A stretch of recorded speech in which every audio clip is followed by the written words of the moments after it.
কি কোনোদিনও আর বাড়ি যেতে পারবো না?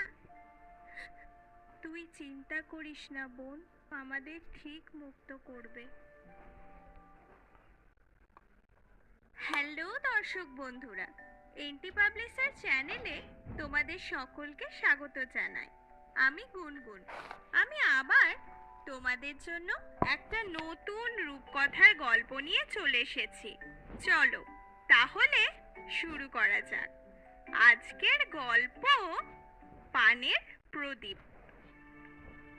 আজকের গল্পটা পানডাঙ্গার গঙ্গারামকে নিয়ে।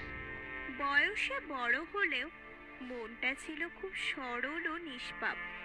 গঙ্গারামের মা অতি কষ্টে খইমুড়ি বিক্রি করে সংসার চালাতো। গঙ্গু, কোথায় গেলি রে? ওফ, এই ছেলেটাকে নিয়ে আর পারি না, কোথায় যে যায়। গঙ্গারামের সরলতার জন্য গ্রামের ছেলেরা তার পেছনে লাগতো।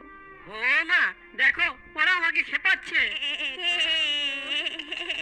গঙ্গু গঙ্গু। এই, তোদের খেয়ে দিয়ে কি কোনো কাজ নেই? সারাদিন ছেলেটার পিছনে লাগছিস, যা তো তোরা এখান থেকে। গঙ্গারামের মায়ের বকাতে ওরা সবাই পালিয়ে গেল। কবে যে তুই সমস্ত কিছু বুঝতে শিখবি? কি হলো মা? না রে, কিছু না, চল ভেতরে চল। পানডাঙ্গার সীমান্তে পানপুকুর বলে একটা বড় পুকুর ছিল।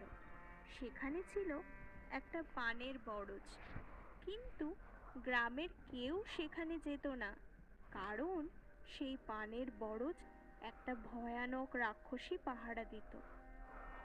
শোন গঙ্গু, তুই তো চারিদিক ঘুরে বেড়াস, কিন্তু ওই পান পুকুরের বরজে ভুলেও যাবি না। কেন মা? ওখানে যে যায় সে আর ফেরে না। পানপুকুরের জলে একবার যে নামে সে আটকে যায়। তারপর ওখানে পাহারা দেওয়া সেই রাক্ষসী তাকে গিলে ফেলে।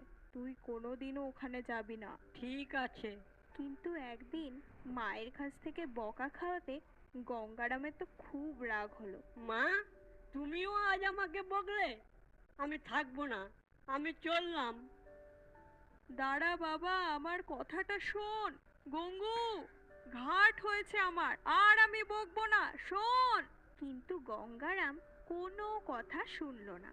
হাঁটতে হাঁটতে সে চলে এলো একেবারে সেই পানপুকুরের পাড়ে। সূর্য তখন যায় যায় করছে।